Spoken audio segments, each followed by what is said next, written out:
ছাতা নিয়ে একবার ছাতান করে চলে গেল। দেখো এদিকে ভাই দেখো আমার যে বাঁ হাত নাই একটা 12 বছরের টুন্না পাকা বাসের ধেনুক আছে। এ মনে কর ডান হাত নাই ধরলি রাগে মারে না গো, আমি ছেলের মা, আমি আর মাছ ধরে সইতে পারিব না।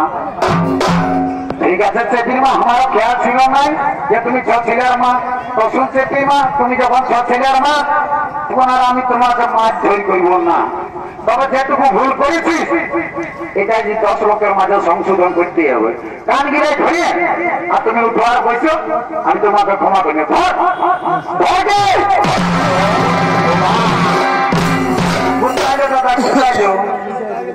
এই জন্য বলছে দাদা, কলিযুগে কেউ টাকা নিয়ে বিহা করিও না। টাকা নিয়ে বিহা করা সমাজ জিনিসটা কি বটে জানো না? হাটে বাজারে ছাগল খাসি পাঠার মতন বিজ্ঞান যাওয়া। বাপের অধিকার নাই, শ্বশুরের অধিকার। কারণ শ্বশুরের বিহার সঙ্গে গণেছিল নগদ পারিটা চাপা। এই জন্য আজ বউটা 10 লোকের মাঝে আমার কানটাই ধরিয়ে দিল। বলো